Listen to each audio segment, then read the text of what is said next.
What's up, everybody? It's Mamodxx here with another episode of Your Comments On. And this time we are tackling Fates. And not in a bad way. Not in a bad way like most of the community portrays it. This is in a very positive light because, you know, Fates is on the end of its life and we want to, like, send it off in a good way, right?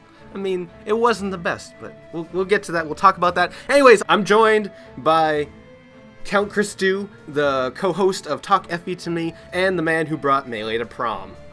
What's really good, YouTube Mamodxx audience? What's up? Yeah, that's Countchrisdo. He's a cool guy, Chris. Follow him on Twitter, but we'll get to plugging your stuff at the end. Don't you worry. All right, good. I need clout. Yeah, we're gonna get your clout up. We're gonna get your clout. We're gonna get that podcast some clout. But are you ready to tackle? I'm so ready. I was born ready for this. You ready to tackle some beautiful comments about the beloved, most praised game of all time? Fire Emblem Fates. Here's the first comment. Aiden Briggs says, I like that the characters have feet. There's yeah, I guess a concerning amount of barefoot characters in Fire Emblem Fates. Well, yeah, I mean there's Azura, there's Corrin. Is it really just those two who have bare feet? Like, I feel like there should be more, but maybe it's just the two. And does Rinka wear shoes? She wears sandals, right? Yeah, I think so. There are a lot of sandals too. I know Hana wears sandals, so. But, oh yeah, that's true. But also the models, they have feet for. Yes. That's good too. Oh my goodness! In Awakening, that bothered me so much. I'm like, they have little stubs. Why do you have stubs? That's like, we're totally already going off topic, but I'm super excited for Fire Emblem on the Switch just because I know the models are going to be super clean. The feet. That's going to be cool. The feet. We're going to get high res feet. There's going to be some crazy fetishes going on. It's gonna be insane. The high res of Switch is just gonna be incredible. This is already off topic, but it's fine. It's fine. But yeah, no, I just loved how Fates just like really just took Awakening and polished it to death, and just made it so much better in so many ways. The biggest example is probably feet. Still don't understand how they didn't do that. I don't get it. They said it was an artistic choice. I'm like, that's not a good artistic choice. Those are not people. They're little, like, gingerbread men. Yes.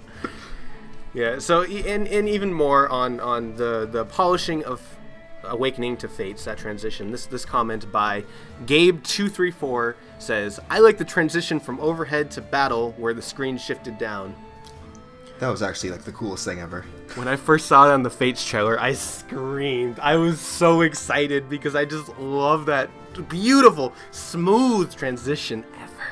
It's just so beautiful. Yeah, it was so cool, and just like it was surprisingly consistent too. Like just like anywhere on the map, it would show the background and stuff like that. It was super cool. Yeah, they always got the backgrounds right, and it was just it's so beautiful. I just love transitions. I'm a sucker for transitions, especially in movies, but talk about games. But just when I saw that, I just was so happy and excited.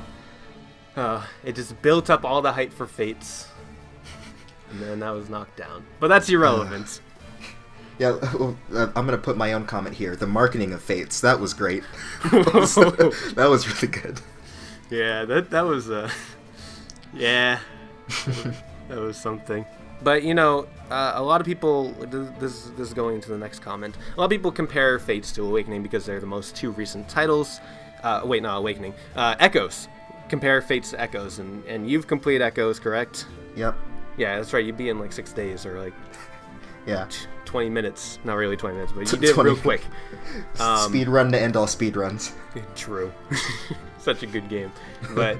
So this is going to be the only time that we really are going to be on topic talking about Echoes, but this comment... Thunder and Iron. I think Fire Emblem Fates had great animated cutscenes. They're much better than Echoes cutscenes, IMO. Yeah, I have to agree. They're like a little janky in Echoes.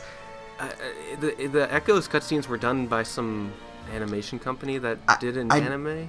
Yeah, I know the company. It's Studio Kara. I really like that company. They make the current Evangelion movie animes, which some people in the audience will know. But yeah, I don't know. I just have to put it to budgetary reasons. They probably gave them like so much they could do with it, and yeah, they're like, here's $20. Just do your best. It's $20. But no, I think the Fates cutscenes are absolutely beautiful, and I've seen people write comments saying like it's too anime, it's not Fire Emblem. I mean, we get that a lot everywhere, but yeah, no, they look good. They like people like to complain about everything, but no, those cutscenes are clean. They look phenomenal, and like that was one of my biggest issues with Awakening. I'm like, there wasn't enough cutscenes. There was only 8. I need 28. Like, so I'm glad Fates had like what I think 17 or 18. A lot, yeah. Yeah, a lot. They're beautiful, and I hope that they go to a similar art style, and I hope they don't go in the directions of Echo's art style when it comes to cutscenes. Yeah. Echo's art, portrait art, and character art is beautiful, but cutscenes, eh. Yeah, they're like a little blocky. It's like a weird 3D effect, which I don't think fits the series very well. Yeah, I agree. I think it'll be much better as anime because Fire Emblem is anime confirmed. Absolute anime. Anime project success. True. All right, and the next comment. You know, this next comment, I got so many comments talking about this, and like it was just overflowing in the comment section about this part of the game. So Lucinda E says the music is really beautiful, especially Lost in Thoughts all alone, all versions. Also, character design is vivid and eye-catching. And we just talked about character design, but I saw so many comments talking about the music, saying how it's like one of the greatest soundtracks in the series, and how it's just fantastic, and they want future games to have similar sounds. And not many of them mentioned Lost in Thoughts. So this comment mentioned Lost in Thoughts. I'm like, that's what I'm looking for. I loved Lost in Thoughts. Yeah. Did you enjoy it, or are you a hater? I was. I think I'm a weeaboo, and I like the Japanese version of the song more. But no, I loved Lost in Thoughts. It was super cool. Although maybe towards the end of the game I was kind of sick of it because it was like anything would happen and Zura would start singing. But excluding the plot convenience part of the song's awesome, and I also love about the soundtrack was the how they would flip between the battle theme and the map song. Like that blew my mind because I didn't even know about that before I got the game, and I was like noticing the music was switching and it got all epic when you were in a fight, and then it got all calm at the map. That was so cool. That was in Awakening as well. Was it really? I don't even remember that. Oh, well. They had the calm version and the ablaze version of things. Well, I'm a fake fan. You're a fake fan. How could you? No, but no, I actually love it. I feel like it's a lot more. It's a lot more obvious in Fates because the changes in the music are a lot more apparent than Awakenings. But yeah, it was. I love the transitions of the music, and like all 3 games have fantastic soundtracks. That's what the newer Fire Emblem games get done well. The music is beautiful.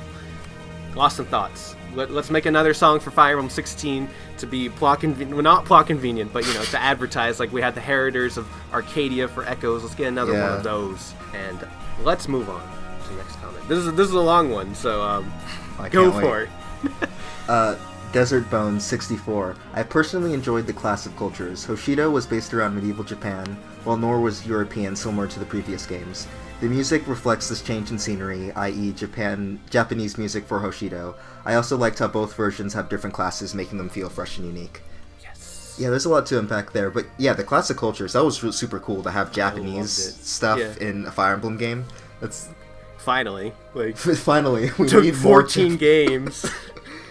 Yeah, it was super cool, and I think the point they made about the different classes is super important for like making Birthright and Conquest not feel the same. It's just having different classes and different names for all the weapons and all of that. It's really cool.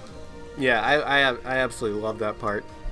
Like all the new weapons, and they implemented the new triangle with these weapons. They had Naginata, and then the scrolls and the shurikens, and I just loved all the Birthright classes. I'm not a big fan of Birthright as the game, but the classes are the best part. They're so much fun. Oh yeah.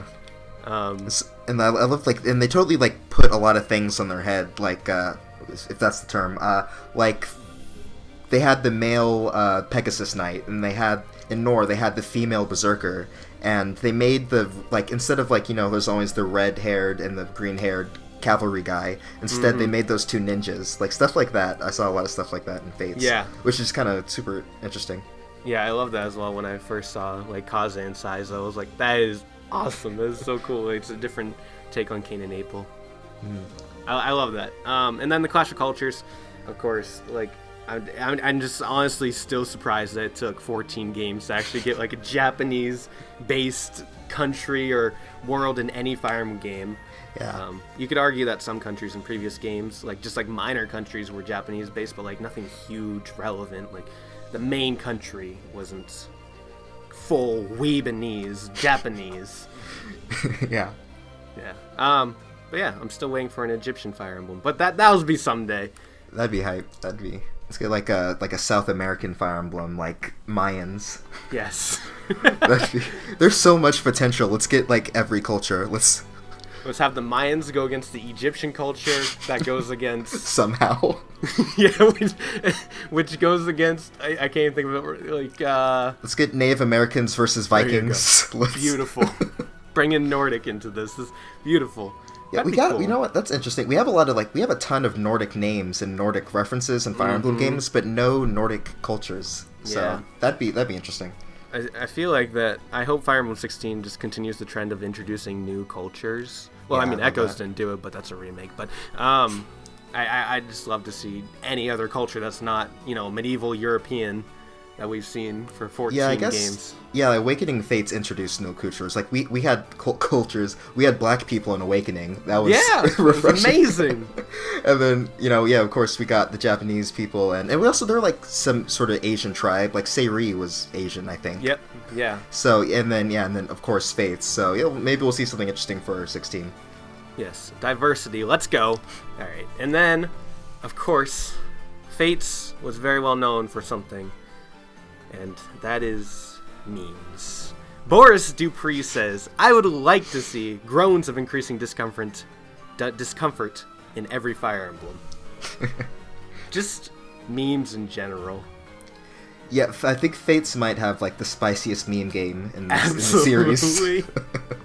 The amount of memes for Fates, they were just all so beautiful as well. Oh, like I would say that like Fates is one of the memeiest games like in the Nintendo franchise. Nintendo in general, I love it. I just love the community around that, around the memes. Yeah. Now we're gonna get into the controversial land here for a minute, but this is something that I personally liked, and I don't know your opinion on it, so go ahead and read it.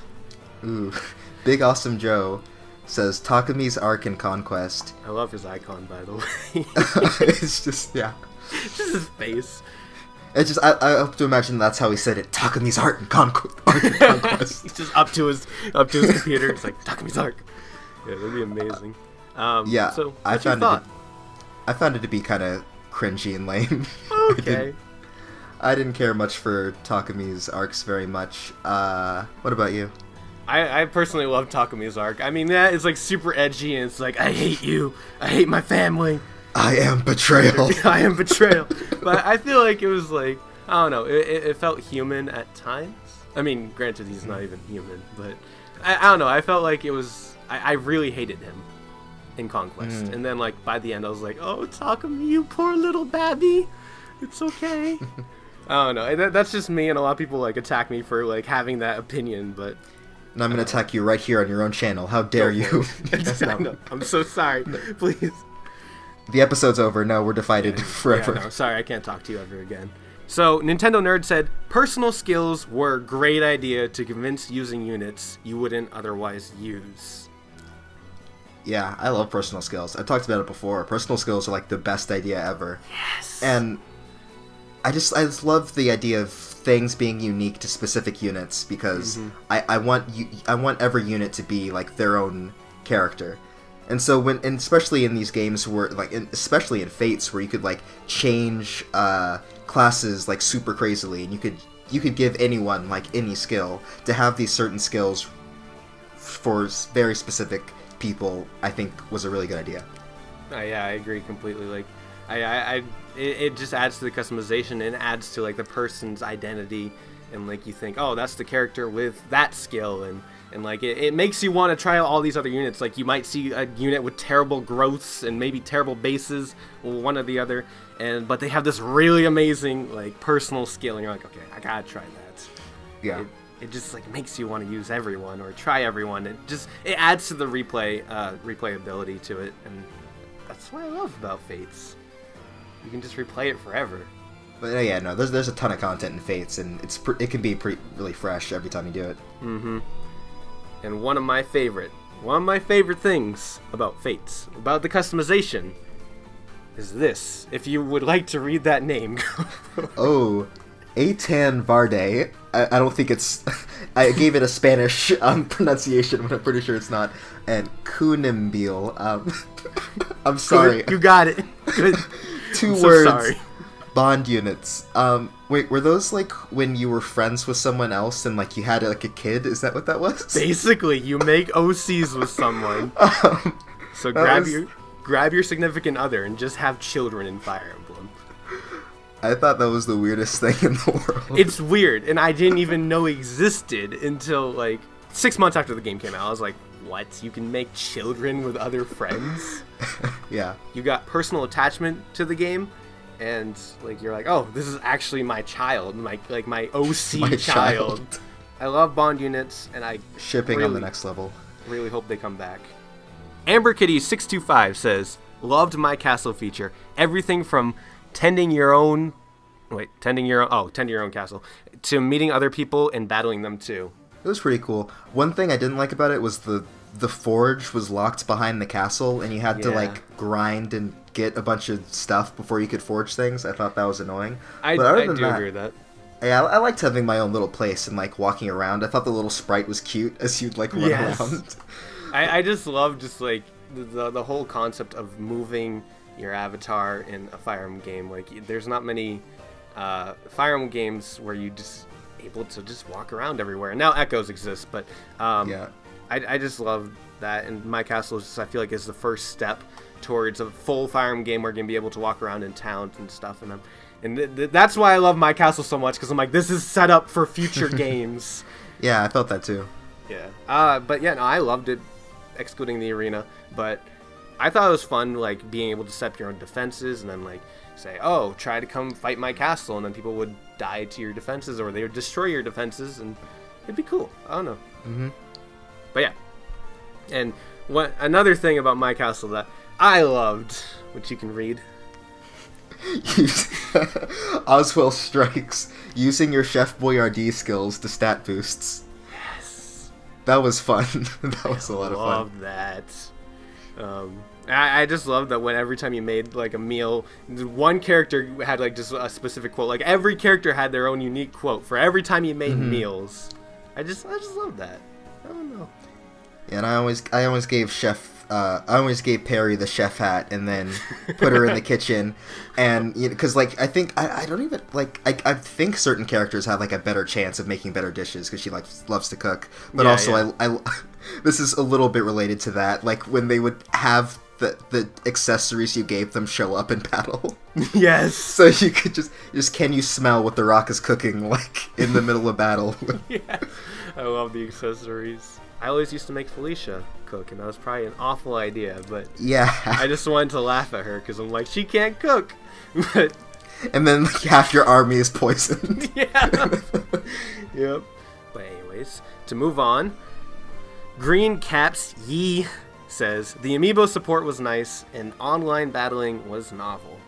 Yeah, it was so cool. I only have the Marth amiibo, but it was so nice to have like him in the army. That was cool. I loved seeing like you getting the characters and be able to use them outside, like just like normal battle, like using them anywhere. I loved it. Yeah. And did you ever do any online battling? I tried it. I was bad at it, but I don't know. Like, I don't know if it was bad or if I'm just bad, so I don't have anything to say about it. Well, it was always like, it was either like you ran into someone who was hacking, it ended up in a stalemate, just like sitting, waiting for someone to go in the range of others, or it was a fair fight. So like, it was a, 1/3 of the time you were having a good time. But I enjoy it, and I'm kind of sad that Awakening Echoes didn't have online battling. Yeah, I was disappointed that in Echoes you couldn't keep your amiibos. You could only summon them for like a second. Yes. I was like, man, I wanted Marth on my team again. He was my boy in Fates. Yeah, I didn't. I like the amiibo compatibility support in Echoes, but I wasn't like crazy about it. I'm like, okay, I want like Roy on my team. I want Ike on my team. Yeah. Marth, just like, but they were just there for like one turn. Although, yeah, to be honest, those the amiibos were very useful because they were great as like bait and stuff like that. Oh yeah, absolutely. They were very helpful. Just wish you could keep them forever. All right, next comment. It's lasers. Legitimately enjoyed the refined pair-up mechanics. In Awakening, one of my biggest issues was pairing up. Like I was one of those people who said Awakening is bad because pairing up is bad, and then I realized that it's not that bad. But you know, I'm just so glad that Fates took pairing up and made it not RNG based and just gave the shield thing and the offensive strike whenever you built up the meter, and I just feel like it perfected it. It's so much better balanced, and it's like reliable and not RNG. Yeah, it's nice. And I also really like that the enemies could pair up as well. In Awakening, I was like, okay, that's so much better. Yeah, you are seeing our army pair up with each other and destroying yours. You're just gonna sit there and not pair up. Like, can you just get together? It's because they're evil, so they don't know the power of friendship. They can't comprehend it. Right, my bad. That makes so much sense. Obsidian Wasp, our boy Obsidian. Dragon Veins. Here we go. While they could have been implemented better in some chapters, they were a really interesting feature, and I love them. Yeah, I think it depends on the map. Like, I think the way they were in Conquest were perfect. Yes. And they were good in some maps in Birthright, although they were barely used. But please never use Dragon Veins the way you did in Revelations Intelligent Systems. Right. I know you're listening. Yeah, if you're listening, just stop. Stop. Do not desist. Oh my goodness, the Dragon Veins in Revelation were god-awful. It's just like the most weird, gimmicky stuff that's just annoying and gets in your way. Cause but you know, Dragon Veins at their best is like Chapter 10 of Conquest, where you're being like, where Takumi uses the Dragon Vein against you. So like you're like. So, like, you had, like, these, you know, all the water protecting you, so you had all these choke points, and then he just completely gets rid of all of your choke points, and you're like, okay, I'm being attacked by every single direction now. Yep. What do I do? And then just more stuff like that, where it can get very creative, but it's not intrusive on the map itself, I think. Agreed. Is where it shines, and it's a great idea, so, I mean... Yeah, no, I love interactivity with maps in Fire Emblem games, or, like, just tactical turn-based games in general. Yeah. I just, like, as long as it's not a necessity, it's not, like, required to do this to proceed through the map, like Revelation, like, it's just a little this side thing. If you go here, then you'll get, like, this special boost, and you can change the map up or something. I love that. Yeah.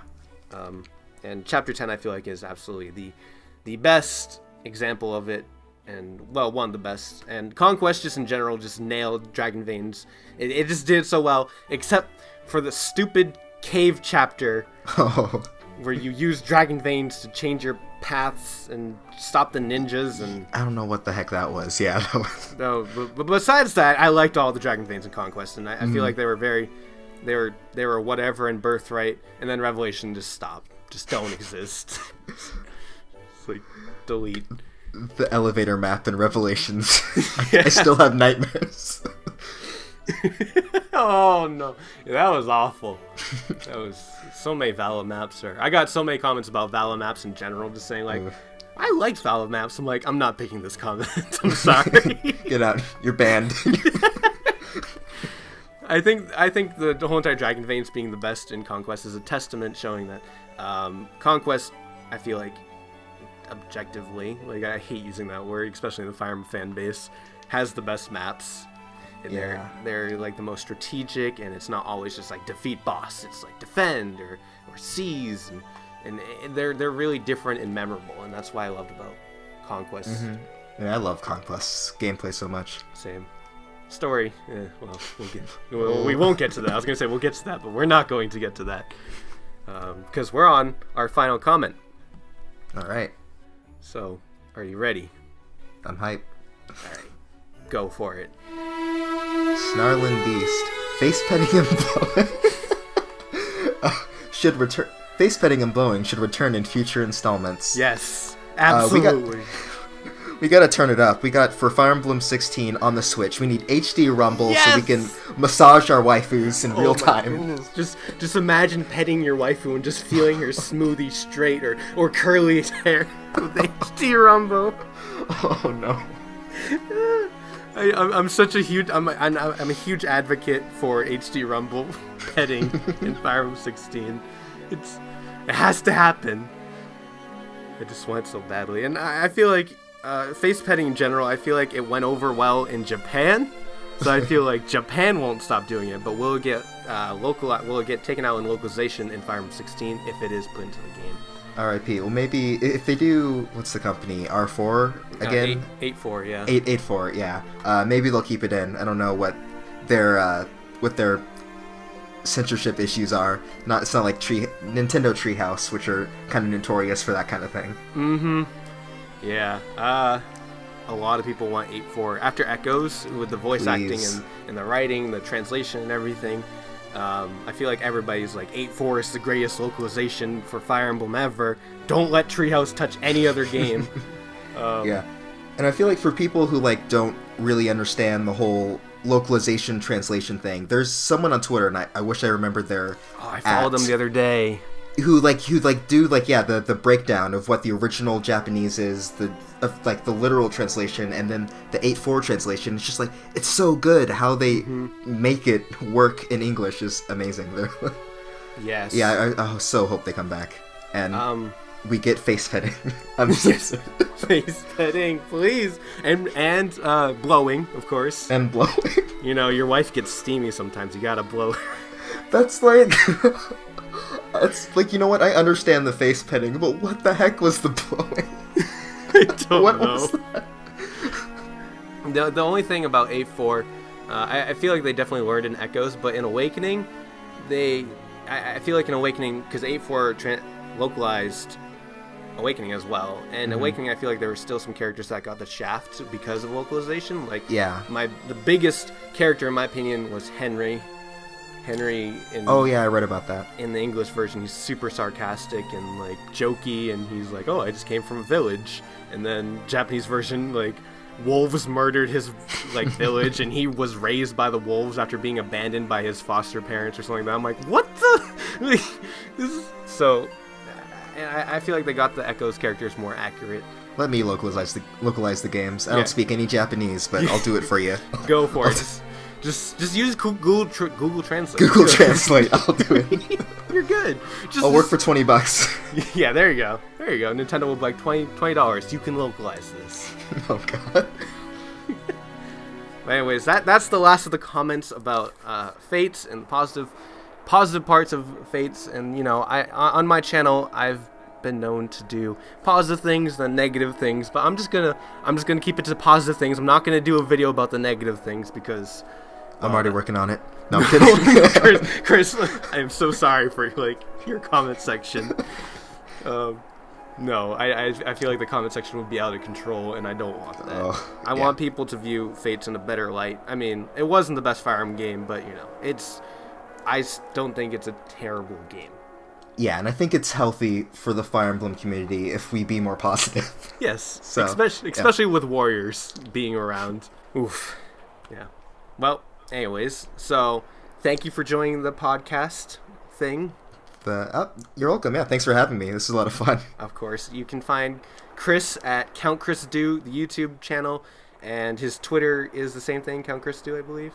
Yeah. At Countchrisdo. And then he also is on podcast with Robot Pizza Party, right? Yeah. Yeah. I just know where it's Claire, so I'm like. So that's Talk FE to me. The links to both of his channel and Talk FE to me will be at the end card. If you want to check them out, go check them out. They're awesome. Thank you. Yeah, get you that clout. Clout me up, fam. Always. Anyways, I'll see you guys later. Do you have anything left to say? Do you have any last words? Nope. I'm just gonna go home and read some Clive X Kermit fanfiction. Oh no. No, I'm cutting this part. You're good. Anyways, goodbye. See ya.